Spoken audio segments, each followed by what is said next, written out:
Well, morning. And yesterday we talked a little bit about a little drill to try and keep you turning through the ball and not allowing the right shoulder to drop down low. And that little drill was if for the right-handers, take your left hand, put it onto your right shoulder, and just to get the feeling of that rotation through the golf ball. Today what we want to do is we want to talk about the path that the golf club takes through the ball to create that nice grazing blow through the shot. So what I would like to do here now is just get you to watch a couple of things. First thing I'd like you to do is to just have a little look at the direction that my arms swing and also the direction that the club swings. So here I am in my setup position here now, and as I take the golf club away, I have an expression. The expression is hands in, shaft out. What do I mean by that?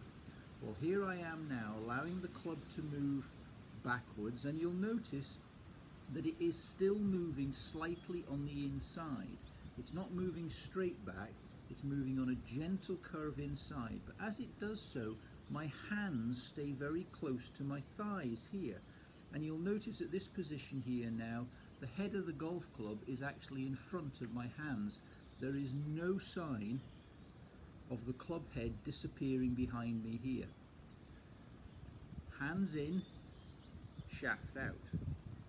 And as we move through the shot, that chest and the shoulders turn through the ball, and it allows the club to pass down through the golf ball, out towards this yellow stick that I've set here as my target, and my hands now move back inside. And if you look again now, you can see that the head of the golf club is out in front of my hands. What I haven't done is allow the head of the club to move back over here again. So the drill, hands in, shaft out, hands in, shaft out. That gives you a nice grazing blow through the golf ball. It's a really, really good feel to get into your mind. For those of you who really struggle with your short game, whether it be from just off the edge of the green or maybe the 50-60 yard shots, one of the things that I quite often see is the hands leaving the body on the takeaway. So you see suddenly, as soon as that club left, there's a big gap appears under here. The next move tends to be that the golf club goes behind. Now if you have a little look at this shaft and this T-peg that I've put in here now, you can clearly see that that's pointing way over here to the right hand side. So two things can then happen. Because we've not got much power in the swing, we try and make an effort to get the club back to the ball, and as you can see, when I've done that, that's throwing the head outside the ball, and often I catch it in the heel of the golf club. I certainly will mistime it. The other option is I'm back here and I move down through the shot from this position, and I can't square the club, so I present the heel of the golf club to the ball, and the ball goes over here to the right hand side.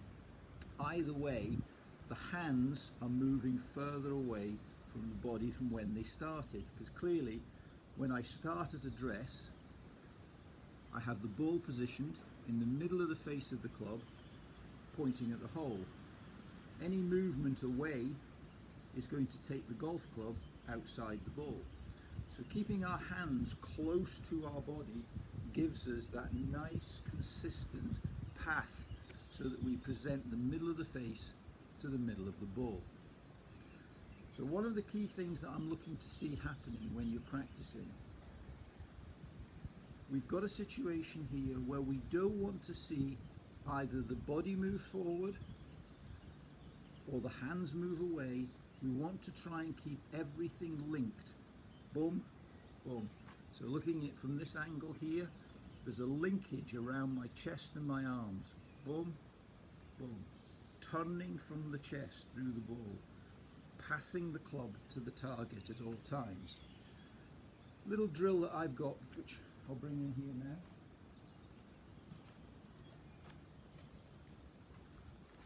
now.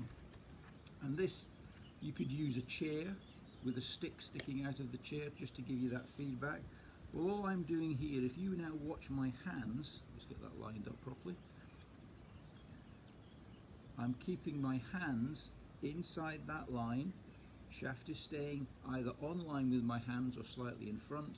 I'm now going to turn my chest through the ball and pass the club to the target. My hands again have moved back inside. You can't see them really, but you can see the head of the golf club towards the target. Hands in, shaft out, pass the club to the target. What that does, it gives you that nice grazing action that we've talked about. If you're playing on links courses, because there's very little grass above the ground, you will tend to find that you'll get a little bit more of a divot than, for example, people playing where there's maybe a quarter inch, half an inch worth of grass above the ground. But nevertheless, the idea is to try and get that shallower approach. We're trying to get away that steep shot. Now that's not to say there aren't times on the golf course where you will be asked to play a different style of shot with a steeper angle of attack, but we'll talk about that on another occasion. So just in conclusion, if I throw the golf club away, the feeling you want is that your hands are making a gentle curve here and here, like that. They're not getting further away from your body though, and the club head itself is making a bigger curve, here and here, here and here. Hands in, shaft out, gets you that grazing action. Okay, we'll talk a little bit more about getting those low spin